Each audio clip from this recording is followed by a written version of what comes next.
வணக்கம். ஆகாஷ்வாணி புதுச்சேரி செய்தி சுருக்கம் வாசிப்பவர் கிருஷ்ணமூர்த்தி ராமசுப்பிரமணியன். மேற்கு வங்கத்தில் இன்று நடைபெற்ற இரண்டாவது மற்றும் இறுதிக்கட்ட சட்டப்பேரவைத் தேர்தலில் இரவு 7:45 மணி நிலவரப்படி 91.66% வாக்குகள் பதிவாகி உள்ளதாக தேர்தல் ஆணையம் தெரிவித்துள்ளது. புதுடெல்லியில் மே 14 மற்றும் 15 ஆகிய தேதிகளில் நடைபெறவுள்ள பிரிக்ஸ் நாடுகளின் வெளியுறவுத்துறை அமைச்சர்கள் பங்கேற்கும் மாநாட்டில் கலந்து கொள்ள ரஷ்ய வெளியுறவு அமைச்சர் திரு SV லாவ்ரோவ் இந்தியா வரவுள்ளார். புதுச்சேரிக்கு நரம்பியல் நிபுணர்களின் தேவை அதிகம் என்பதால் மாணவர்கள் முதுகலை படிக்கும்போது நரம்பியலை தேர்வு செய்யுமாறு முதலமைச்சர் திரு ரங்கசாமி அறிவுறுத்தியுள்ளார்.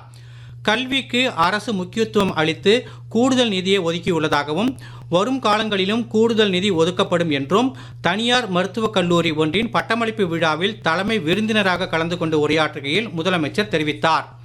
புதுச்சேரி சட்டப்பேரவை பொதுத் தேர்தலில் பதிவான வாக்குகள் எண்ணும் பணி வரும் மே மாதம் 4ஆம் தேதி 6 மையங்களில் நடைபெற உள்ளது.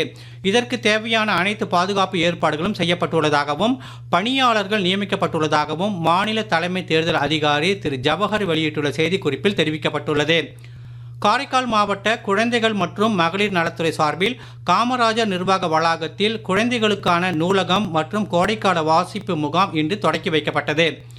சீனாவின் சான்யாவில் நடைபெறும் ஆசிய கடற்கரை விளையாட்டுப் போட்டிகளில் இன்று இந்திய மல்யுத்த வீரர்கள் 2 தங்கம் 1 வெள்ளி மற்றும் 1 வெண்கலம் என மொத்தம் 4 பதக்கங்களை வென்றுள்ளனர். இதன் மூலம் இப்போட்டிகளில் இதுவரை இந்தியா 6 பதக்கங்களை வென்றுள்ளது.